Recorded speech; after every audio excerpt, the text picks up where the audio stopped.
Hello friends, welcome back. Exams దగ్గరికి వస్తున్నాయని మన చిరాగ్ చిదంబరం వాళ్ళ అబ్బాయిని చదివిస్తున్నాడు.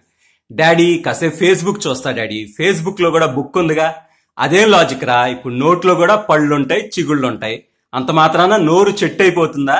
డాడీ, తెలుగులో ట్రీని చెట్టు అంటారు, మరి రూట్ నేమంటారు? వేరు అంటారా? డాడీ, వేరు అంటే డిఫరెంట్ అని కదా, మరి రూట్ ని వేరు అని ఎందుకు అంటారు? ఏమోరా, బహుశా కంటికి కనిపించే జీవులని పైకి ఎదుగుతాయి, ఇది మాత్రం కిందకి ఎదుగుతుంది, అందుకనేమో. డాడీ, మరి రూట్స్ కిందే ఎందుకుంటాయి?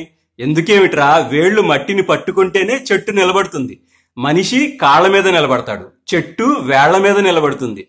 Okay daddy, daddy exam fee కట్టాలి, డబ్బులు ఇవ్వు. నీ స్కాలర్షిప్ డబ్బులు వస్తాయి కదరా, అవి ఫ్రెండ్కి అవసరం అయితే సాయం చేశాను డాడీ. స్కాలర్షిప్ డబ్బులు సాయం చేయడం ఏంట్రా? ఉపకార వేతనం అన్నారుగా, అందుకని ఉపకారం చేశాను. వారిని ఉపకార వేతనం అంటే వాళ్ళు నీకు ఉపకారం చేశారని, నువ్వు ఉపకారం చేయడానికి కాదు. అయినా ఉపకారం చేయడం అంటే గుళ్ళో గంట కొట్టడం లాంటిది. గుళ్ళో గంట కొట్టాలంటే ముందు మన కాళ్ళ మీద మనం నిలబడాలి. అదేం డాడీ, ఎవరన్నా ఎత్తుకున్నా కూడా కొట్టొచ్చు కదా? అవును, అప్పుడు ఉపకారం తీసుకున్నట్టు అవుతుంది, చేసినట్టు ఎలా అవుతుంది? ఇందా తగలడు. Thank you very much friends, మళ్ళీ కలుద్దాం.